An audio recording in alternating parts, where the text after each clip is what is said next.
Welcome to the visual guide to lockpicking. You are about to watch an instructional video that will explain how warded locks, pin tumbler locks, and wafer locks work and how to pick them. You can use this knowledge to bypass most modern locks that are deployed today. This video is based on the book Visual Guide to Lockpicking by Mark McLeod. You may find it very helpful to follow along or refer to it for more details in your continued studies.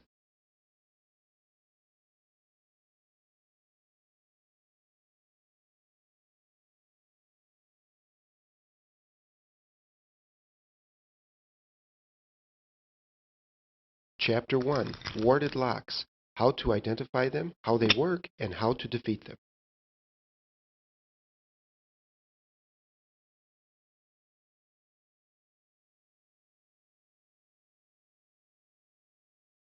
First, let's look at how to identify a warded lock. These are some example keyholes you might be familiar with. They are usually found on warded locks. Today, warded locks can be found on cheaper padlocks, furniture, handcuffs, luggage, and many other low security applications. When the keys are inserted into this type of lock, they will generally slide in and out with no resistance. Only when turning the key will you begin to feel any resistance. More importantly, there will be no pins or wafers when looking inside the keyhole. Now to get started, let's look at how a very simple lock design works. What you see is a deadbolt. This is the part that slides in and out of the door. This piece is the locking bolt. When it turns, it locks and unlocks the door. Finally, this is the keyhole where the key is inserted. This is a key for a warded lock. It can also open the simple lock that we just presented. At the tip of the key is the key's bit. It turns the locking bolt and unlocks the door. And these are protrusions. They do not unlock the door. They make it easier to turn the key, but are not essential. Keep in mind that any one or more of the protrusions could be the necessary bit, but you never know which one. Now let's make our simple lock into the warded lock. We simply achieve this by adding wards. The wards will allow the key with the right combination of protrusions to turn. Observe how the protrusions do not touch the wards. Today, warded locks are not nearly as common as their pin tumbler counterparts. They can, however, still be found everywhere, including your local hardware store. At first glance, they might even appear the same as pin tumbler padlocks, except for their lower price. One way to identify a warded padlock is by its distinctive keyhole. The keyhole is often made of a small, free-spinning disc with a jagged hole cut into it. This hole acts as a type of ward. Only a key with the appropriate profile and shape can pass through it.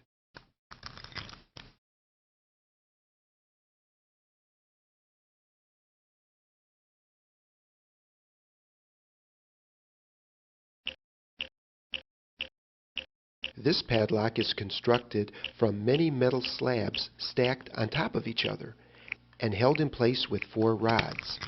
Most of the slabs simply provide 3 holes, 2 for the shackle and 1 for the key through which to pass. Some slabs, however, are specifically designed to serve special purposes.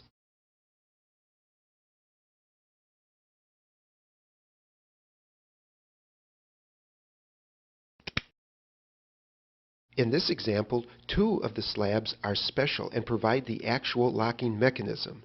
These slabs act as wards. The key can easily pass through them as you insert it into the lock. But if you try to turn the key, the ward will prevent it from rotating, unless the key is cut thin enough at that point to rotate in the slot. For example, instead of a round keyway, some of the slabs have a flat slit that only allow the key to pass through but not turn. Each of them contains a piece of spring metal that rests in a notch in the shackle. As long as this small piece of metal is in the notch, the shackle cannot be raised and will remain in the lock. The key or other tool simply bends this metal spring out of the way. Once it has cleared the notch, the shackle is free to leave the lock. It is important to note that this lock has two metal pieces locking the shackle in place, one on each side of the shackle. The lock will not open unless both metal pieces are moved out of the way at the same time.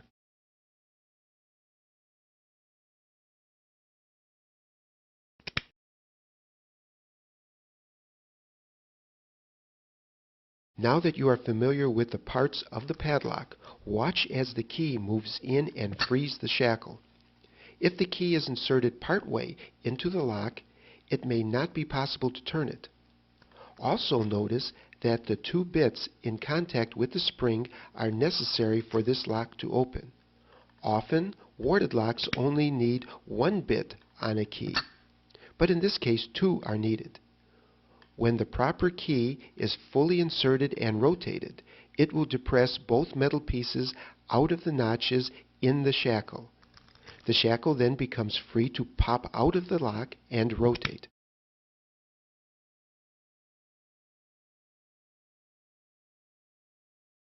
Picking warded locks is relatively quite simple. All you need to do is move the locking bolt. Unfortunately, there will be wards in your way. The easy way to handle wards is by simply avoiding them. If your key doesn't have any metal protrusions that get in the way of wards, then the wards won't stop it from turning. Let's make a key with just a stem and a bit. The bit is used to turn the locking bolt. There are no protrusions on the stem to get in the way of the wards. This key would only have the bare minimum amount of metal to work with. Because of this, they are called skeleton keys. The best way to pick a warded lock is to have a collection of skeleton keys for the various types of warded locks. Try each key in your set on the lock. Insert the key as far as you can and attempt to turn it. If it doesn't work, try moving it in and out or around slightly. Then, move on to the next key. Depending on the type and shape of the warded lock, you will need an appropriate skeleton key. There are sets of common skeleton keys that locksmiths can use successfully in most situations. Often, nothing more than a simple bent wire or L-shaped tool is needed to manipulate the lock to open.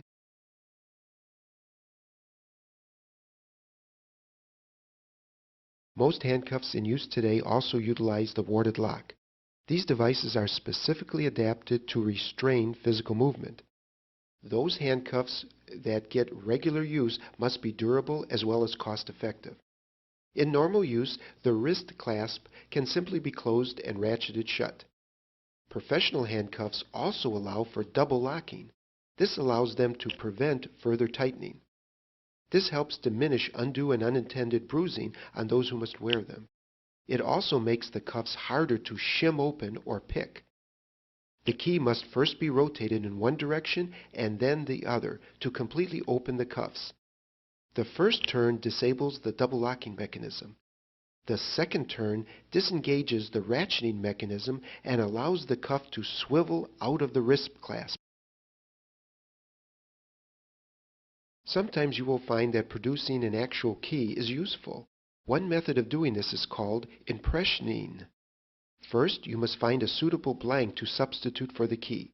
Actual blanks for many warded locks are uncommon, since these locks are considered too cheap to make duplicate keys for. A key for a different lock of the same type is often a great item with which to start. An appropriate blank must fulfill the following requirements.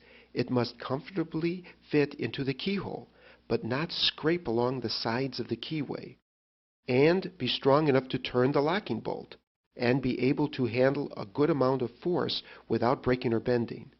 It should also be able to withstand the stress of grinding and filing. Any long, flat piece of metal will often suffice. A jigsaw blade can easily fulfill these requirements. They come in a variety of sizes, are strong, cheap, and easy to find. If you choose to work with a blade, it is a good idea to be safe and grind or file down the teeth of the blade. For a tool, files work great, are inexpensive, and easy to find. A grinding wheel, however, will help your work proceed much quicker and easier. You can find these at most local hardware stores. A thinner cutting wheel will enable you to have more precise cuts. Once you have a good blank with which to start, you are ready to begin impressioning. You will need to put a coating on the blank that can easily be scratched off or marked on. A common way to achieve this coating is to hold the blank above a candle flame. The soot that rises in the smoke will cover the blank with a thin black coating, which can easily be scratched off.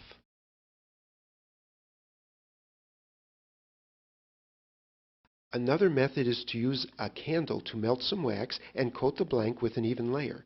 Getting just the right thickness will take practice. You can also use a marker, tape, or anything else which will let you see the impression marks. When you are satisfied with your coating, you can begin impressioning. Insert the blank into the lock and rotate it with a good amount of torque in both directions. It should hit the wards inside the lock and not turn very far.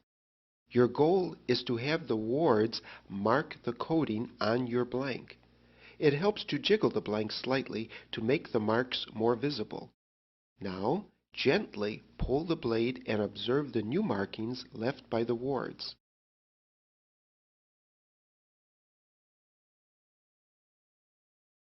You simply have to cut or grind away the portions of your blank that have marks on them. Ignore any long marks down the length of the blank that you made while inserting or removing it. Once you cut away the parts of the blank that are marked, your new key should open the lock. You may have to repeat this process with this key a few times if there are recessed wards you did not initially encounter.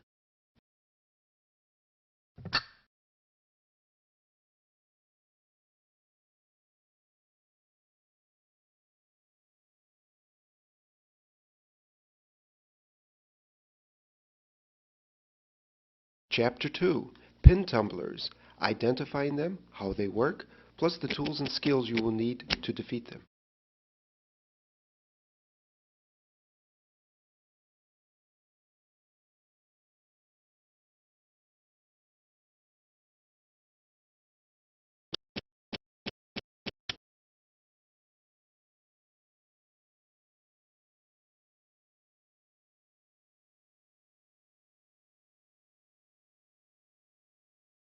Pin tumblers can be found in many places, most commonly on house deadbolts, doorknobs, cabinets, padlocks, etc.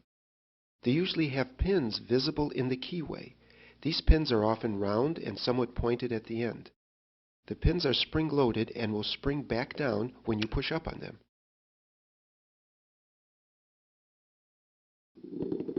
This is a plug. It is the part of the lock that the key turns. The hole that the key enters is called the keyway.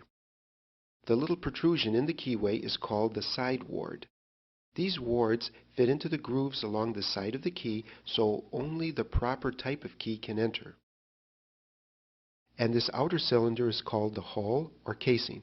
This half remains in place and does not rotate. Inside you can see the pin columns. Although many pin tumblers have 5 pin stacks, the number may vary depending on the quality of the lock. Every pin column consists of 1 spring and 2 pins. The top pins are usually the same size and touch the springs and the bottom pins. The bottom pins vary in size to complement the shape of the key. They touch the top pins and rest on the keyway ward. The pins are pushed down by the springs. The ward prevents them from hitting the bottom of the keyway, from falling out, and also allows the key to slide under them. Before any key is inserted into the lock, the springs will push the top pins down. These pins will extend past the hull and into the plug. As these pins protrude into the holes in the plug, they will hold the plug in place and prevent it from rotating. The bottom pins can also stop the plug from turning if pushed up too far. As long as there is a pin that crosses the dividing line between the hull and the plug, the cylinder will be locked. When the correct key is inserted into the lock, the blade of the key raises the pins. The bottom pins will rest on the notches of the key. When the key notch is at the correct height, the separation between the top pin and the bottom pin will be at the same height as the separation of the hull and the plug. When this occurs at every pin column for the correct key, there are no pins blocking the shear line. There is now nothing to prevent the plug from rotating. The key can now turn and unlock the pin tumbler. There are standard sets of tools that many locksmiths and security professionals use. By no means are you limited to just these professional tools. You can find many common objects that will work just as well for you, if not better. The hook pick is the standard tool for lockpicking. With these hook picks, you can feel each individual pin and lift them without disturbing its neighbors, or you can rake across all the pins.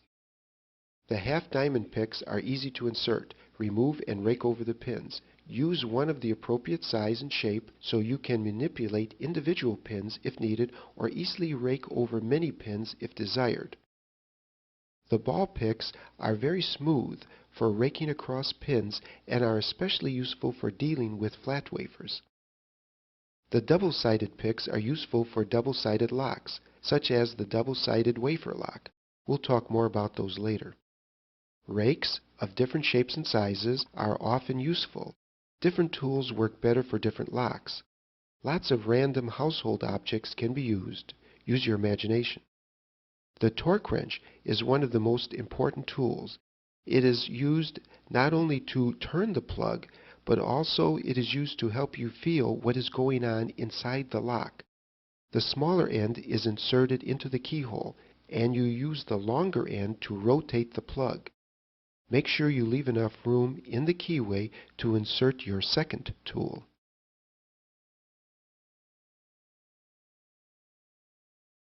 Keep in mind, even if you watch this movie and fully understand all of the concepts, you will still not necessarily be good at picking locks. There is no substitute for practice. Get yourself a variety of locks on which to practice. In order to successfully pick the pin tumbler lock, all you really need is a torque wrench and a hook pick. There are many methods you can use. We'll cover a few, plus some automatic tools. The torque wrench is inserted into the keyway and used to rotate the plug. Apply a continuous light turning pressure. The pick is used to manipulate the pins. Keep a slight turning pressure with your wrench while doing this. Raking is one of the easiest methods to learn, although it can be difficult to fully master.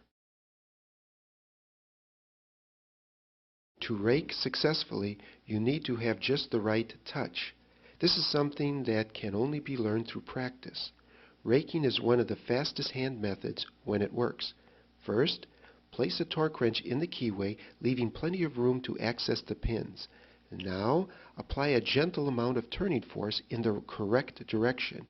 It is very important to apply the appropriate amount of force. Usually beginners tend to push too hard. Often just a light touch is needed. The idea is to simply take a raking pick and repetitively pull it across all the pins in such a fashion as to push the pins upward and unlock the pin tumbler. Make sure you apply a continuous, gentle force to all of the pins as you rake them. Don't skip any. While this may sound too simple at first, it can work well if done properly. Your first pass will most likely not be successful. You must make many passes. With each pass of the pick, slightly increase the turning force on the torque wrench. As frustration sets in, people have a tendency to apply too much force. This won't work and only leads to more frustration. Different rakes and styles of raking work better for different styles of locks. Experience and practice will show you which ones work best. Some require quick, light movements, while others take slow, stronger passes. Remember to use a variety of practice locks to get comfortable with various techniques. Another method you can use is to set each pin individually. You have to understand more about the inner workings of the lock, but the knowledge will help you greatly. As always, your goal is to clear the shear line of any obstructing pins so the plug may rotate. If locks were perfectly manufactured, it would be impossible to pick individual pins. But in the real world, locks have many imperfections and are built to affordable tolerances. The better the tolerances, the better the lock, the more it will cost. Metal pieces have to slide and rotate by each other, so there must be small gaps to make this motion possible. The first aspect we are going to look at is called binding. This occurs when the plug tries to rotate and crimps a pin against the hull, holding it in place. When this happens, you will no longer be able to rotate the plug, since the pin is being held in the way. The holes drilled in real locks will not line up in an exact line. Because of this, when you rotate the plug, one of the pins will bind first, while the others are left loose. Since each lock is different, each lock's pins will bind in a different order. If you rotate the plug in the other direction, the pins will bind in the opposite order. First, use your pick to determine which pin is binding the most. Then, push up on that pin until the top pin is completely inside the hull. The top pin that used to be crimped between the hull and the plug is now no longer in the way. So the plug will rotate slightly until it crimps another pin stack. You should be able to hear or feel this slight movement with your torque wrench. The top pin is now trapped and will rest on the top of the plug while the bottom pin is free to fall downward. This is called setting the pin. You are now ready to move on to the next pin column that is now binding. When you are pushing up on the pins, be careful to stop at just the right point when they set. If you push too far, the bottom pin will continue and move into the hull as well. The plug and hull will now bind the bottom pin, which will keep you from rotating the plug. You can tell if this happens when you remove your pick and the bottom pin neither springs down nor free falls down. Simply reduce the pressure on your torque wrench until the pin falls down. Several other pins you had previously set may also fall when doing this, so be careful. You can also try picking the pins in a different order to make things easier. Now it's your turn to start picking pin tumblers. First, insert a torque wrench into the keyway. Apply a gentle turning pressure with the turning tool. Again, the word gentle is emphasized. If too many pins bind, they will jam too tightly. If the pins that do bind are too difficult to push up, then you are turning too hard. When you become frustrated and tired, you will likely start turning harder. When this happens, take a break and recover. Well-machined locks and those made to tighter tolerances will require the use of more torque. Padlocks and some doorknobs also have to turn a spring-loaded locking bolt, so these require more torque. Experience will tell you how much torque to apply. When you pick padlocks, there is the additional skill of holding the lock in the same hand that you use to turn the wrench. With practice, you will learn which method suits you best. Try a variety of methods. Remember, this isn't always an exact science. While you are applying this gentle turning pressure, use the pick to feel the pins. Don't use your sight, just feel them. By knowing how they respond in various situations, you can create an internal map in your mind of what the lock looks like and the state of all the pins. Remember to visualize. This is a critical skill to learn. Just as many athletes try to visualize before a game what they will have to perform, so should you visualize yourself how you will pick the lock. Next, attempt to determine which pin is binding the most. Then, position your pick directly under it and use the tip of your pick to make contact with the bottom of the pin. Apply a small amount of force, pushing the pin upward in your attempt to push the top pin completely into the upper chamber of the lock. Be certain not to disturb the neighboring pins too much during this process. There are a variety of hook pick sizes that are better for different shaped locks. Also, you can use any other type of pick or rake that works well for you. Remember, the only rule is to use what works. When the top pin completely clears the shear line and enters the hull, you will have set the pin. This is also called breaking the pin. When this happens, you will hear or feel a small click. When your senses are in tune with this, it will become an earth-shattering event. You will feel the pin respond differently. At first, you had to fight against both the top pin binding and the spring pushing down. For a brief moment, in the gap, there will be just the spring resisting you. Then there will be a large resistance as the bottom pin hits the edge of the hole in the hull. You must get used to how this feels. You will also feel the click in the hand that is holding the torque wrench. The wrench will give and the plug will rotate ever so slightly and then stop. Although you can feel this, you probably won't be able to see it. Treat the tools as extensions of your body. Don't trust your eyes. Use your other senses to experience the lock. After you have set the pin, lower your pick and make sure that the bottom pin falls down freely. If it stays up, then you have pushed the pin up too far. You can either relieve some tension from the wrench in order to let it drop or start over. If the spring pushes the pin down, then you haven't set it yet. Perhaps this pin isn't the one binding the most, or you didn't push up far enough, or you didn't apply enough torque to the wrench. When the last pin is set, the shear line will be clear with no obstructions, and the plug will be free to rotate. The lock is now open. The actual mechanics behind each lock that unlocks, freezes, or opens vary greatly. Padlocks usually have to actuate a spring-loaded locking bolt in order to release the shackle. This means that you will need to apply a little more torque to get them to open.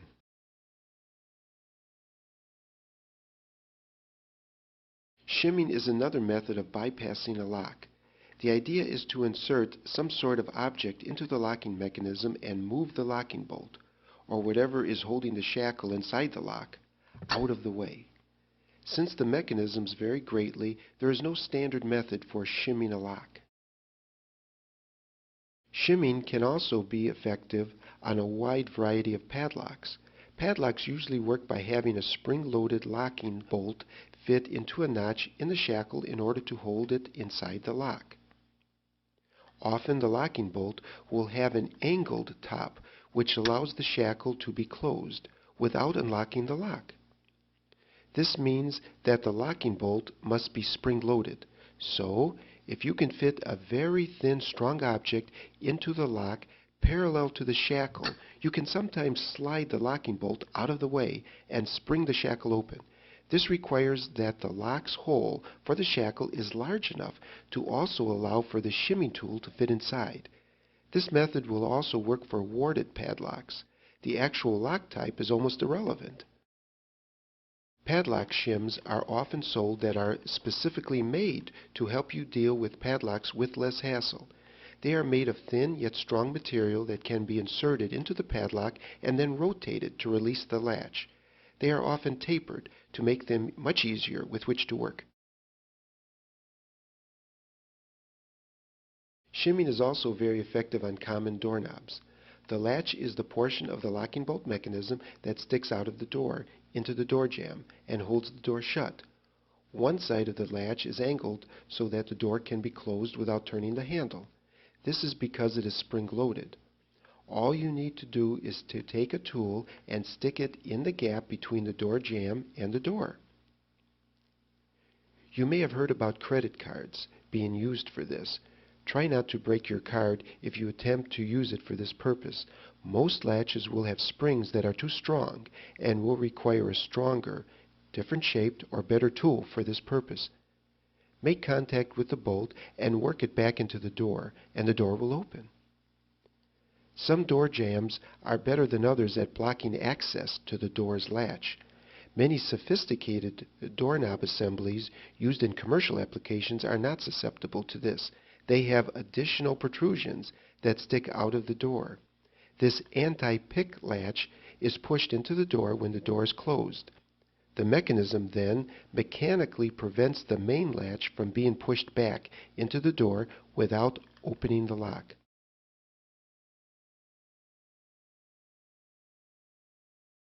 Sometimes you don't have to pick the lock at all in order to open it. You can merely bypass it. This is called bypass picking. It requires that the lock allows for it. Therefore, this method only works on lighter security locks that have an exposed locking bolt in the rear of the keyway or elsewhere. Many desks, cabinets, and a few padlocks are like this. The concept is simple. Insert your bypass pick all the way into the lock and ignore the pins or wafers completely. Attempt to move the locking bolt manually with your tool. Whatever the lock would have done if unlocked, you should try to do the same thing to the bolt. You may be able to move it out of the shackle or slot and allow the lock to open. It is a simple concept when you are lucky enough to have a lock that allows this. When done properly, impact picking and vibration picking can be one of the fastest ways to open a lock. These methods are also beneficial because they require less skill. These methods work on most pin tumblers. Law enforcement officers or other professionals who must open locks in emergencies when time is critical will use this method. They may often have other issues to worry about and do not have the time or inclination to learn the more subtle aspects of the art of lockpicking. You can generally pick up the right tool and use it effectively after some experimentation. Experience is still very important for you to have the right touch. These tools do require, though, a lock that is susceptible to these methods. You will need to have an appropriate pick gun. This is a tool you hold in one hand that usually has a lever or trigger that you squeeze with your fingers to provide a vibrating or snapping action. Remember that you still need to use a torque wrench with these devices. Place the pick gun all the way into the keyway. Insert the torque wrench, applying a rotating pressure on the wrench, and squeeze the trigger. Do not move the gun vertically or laterally while picking. As the pick strikes the pins and knocks them upward, use your torque wrench to cause the plug to catch the top pins as they jump into the hole casing. This method uses a snapping motion. A flat tool accelerates toward the pins and strikes them all simultaneously. The physics is similar to billiard balls or those desk toys that have one marble swing and hit a second. The momentum from the first ball is completely absorbed and passed to the second, which moves on roughly with the same speed, leaving the first ball in place. This is what the impact attempts to do. It impacts the tips of the bottom pins with just enough force to knock them into the top pins, thus knocking the top pins up into the hull. The lower pins themselves hopefully stay down because they imparted all of their energy into the top pins. You really don't have to know all of this theory to effectively use a vibration or impact tool. Just put it in the keyway, pull the trigger, and rotate your torque wrench at just the right time.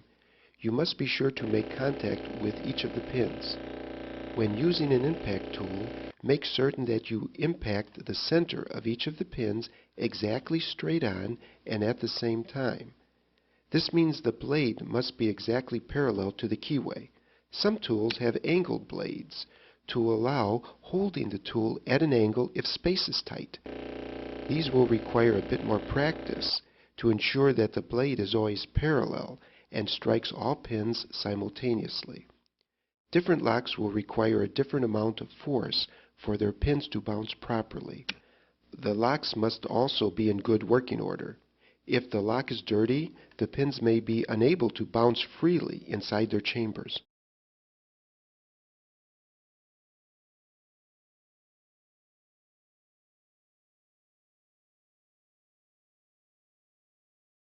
Chapter 3. Advanced Pin Tumblers, Rounded and Beveled, Master Keyed, and High Security Pins.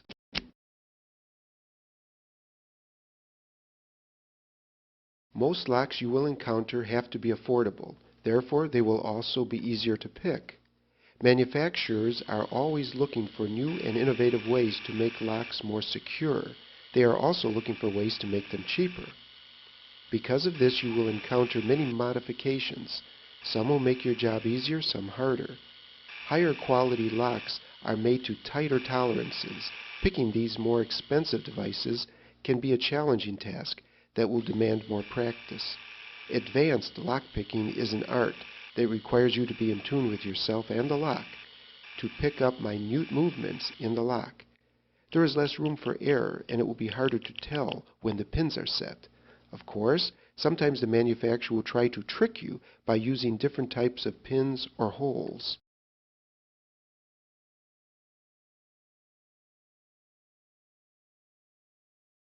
The ends of the pins that meet at the shear line are usually mostly flat. The key must lift them to the correct height to allow the plug to turn. Sometimes, though, this is not the case. These ends can be rounded, either to account for lower tolerances or to portray a false set. That is, the plug can rotate slightly, giving the effect as if it were set, even though it is still jammed in place. Loosen your torque slightly and try to jiggle the pins into place.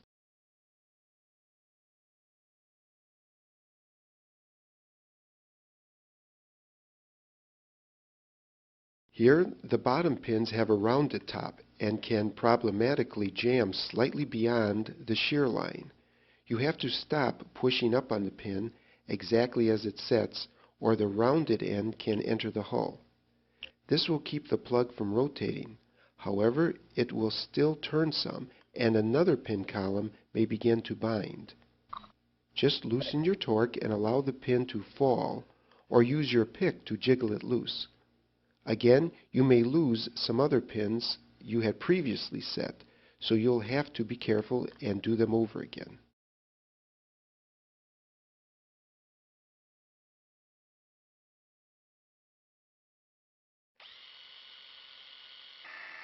Beveled holes can cause a similar problem.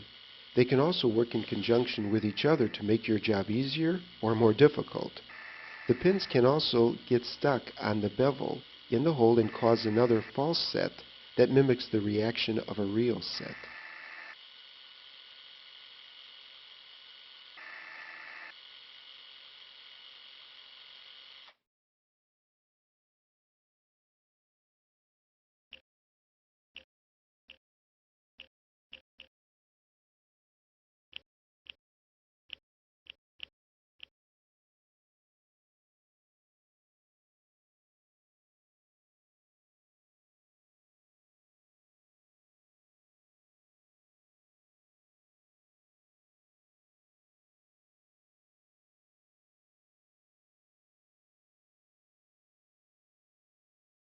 Here we can see the pins being raised and the top pin jamming on the hole's bevel.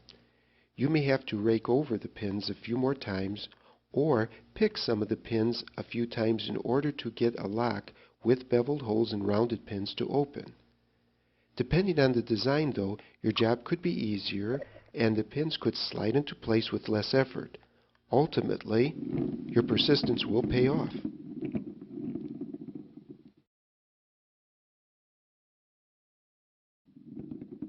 Many installations and buildings have a large number of different locks that each need their own key.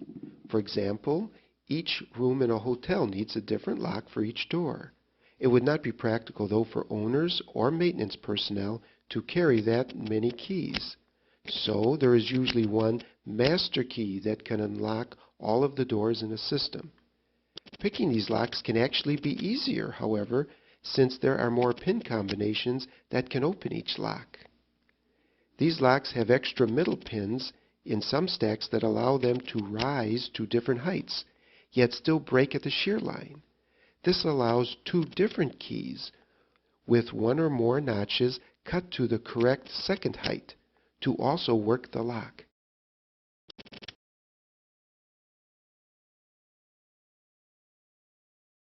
Usually the master key will lift the bottom pin to the shear line, while the user key lifts the middle pin to the shear line. This means the master key will have the shallower cut. Otherwise, someone could simply file down the correct notch on a user key to make a master key that could open all of the locks in the system. As you can see, there are more pin height possibilities, and you are more likely to get one right when you try to pick a lock that supports a master key. The more middle pins, the more keys a lock will work with. Thus, it is easier to pick. There may even be unintended combinations for which there are no keys. Often, to compensate for the middle pins making picking easier, some of the normal pins will be replaced with special high-security pins. High-security pins are almost the same as normal pins. They serve the same basic purpose. They move up and down in the pin stack and separate at the shear line, just like their simpler brethren. They only begin to act differently when someone tries to pick them. These more costly pins will fool you into thinking you have set them, while they haven't really cleared the shear line at all. You will get that satisfying click and the plug will rotate just like normal. But something is amiss. The lock will refuse to open. The mushroom pin gets its name because its shape vaguely resembles a mushroom. The indentation in the side of the pin allows it to false set as it is being pushed upwards. The top edge of the head of the pin will slip by, mimicking the pin setting, yet remain stuck at the same time. Because it is the top pin that is set, the lower pin can still fall freely down, further maintaining the charade. Because it is the top of the pin that is stuck, you can no longer simply continue to push up. You will have to slightly release your pressure on the torque wrench, while tapping or pushing up to allow the pin to fit completely through the hole. Especially if they have rounded ends, you may have to pick some pins several times for them to properly set. This backwards rotation of the plug will provide valuable feedback, though it may unset some pins you had previously set. Don't worry, you will be able to go back and pick those normal pins again later. A second popular design for high security pins is the spool pin. They are also aptly named because their shape resembles a spool. They produce a very deceiving false set and can be difficult to detect until too late. The side of the pin is designed to catch on the edge of the hole, making it very difficult to push up while applying too much torque. Again, try to reduce your torque and jiggle up on the deceiving pin.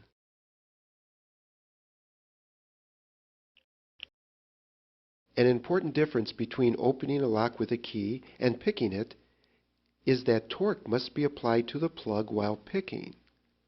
A special pin design called a serrated pin exploits this fact to make picking incredibly difficult.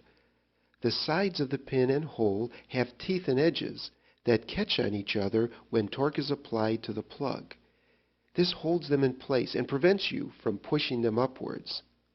Vibrational or impact methods may work better for these locks.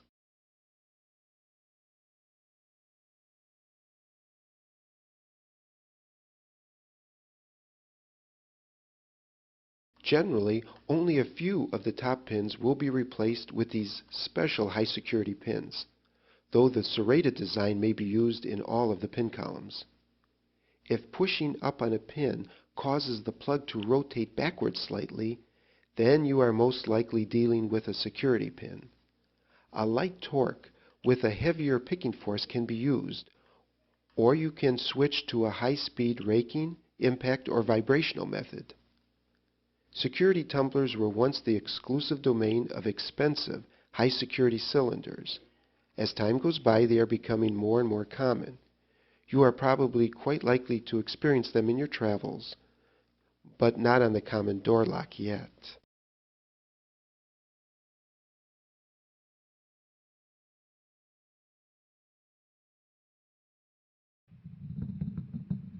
Chapter 4, Wafer Locks, How They Work and How to Pick Them. The wafer lock is very common in many low-cost applications since they are much cheaper to manufacture. They can be found everywhere, including desks, filing cabinets, doors, windows, security boxes, etc. They are very similar to pin tumblers, except they use wafers instead of pins. The easiest way to identify one is by noticing the flat wafer in the keyway in place of a round pin. Picking them is almost identical and usually much easier. The internal workings of a wafer lock, however, are quite different. Wafer locks work by utilizing wafers that rise or lower inside the plug. If they move too high or too low, they will protrude out of the plug, locking it in place and preventing it from rotating. The wafers are cut differently, so they have to be moved to a different height so that they protrude. With the correct key, the wafers will move to the correct height and nothing will protrude from the plug. It will be free to rotate. In an attempt to increase their security, manufacturers have developed the double-sided wafer lock. The wafers have alternating springs, so some will have to be pushed up while others need to be pushed down. Their keys are quite distinguishable because they have notches on both sides and may be inserted in either direction. Here is where your set of double-sided picks will come in handy. You can push up on the top of the lock and then push down on the bottom of the lock without having to take out your pick and turn it over. If you already have learned about single-sided wafer locks, then double-sided ones are a straightforward extension of what you already know.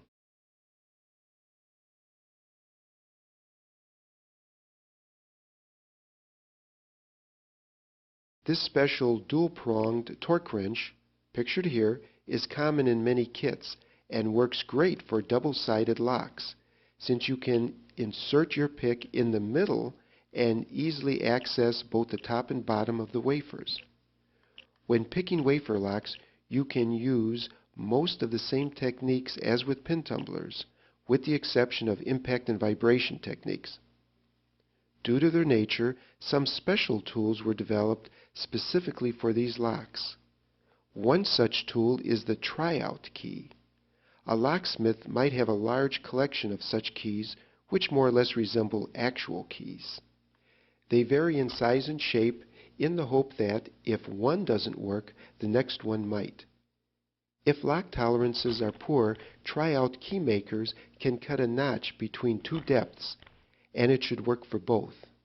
In fact, before 1968, a set of only around 64 tryout keys could open any GM automotive lock. They're simple to use. Insert the key, jiggle it around slightly, and work it in and out while trying to turn the lock. If it doesn't work, move on to the next key. With just the right touch, with cheaper locks, and with luck, you can be very successful with this method. With experience, you will find wafer locks are usually easier to pick than their pin tumbler equivalents. What will help you most, though, is practice. In time, you will be able to pick or bypass most common locks that are encountered in everyday life.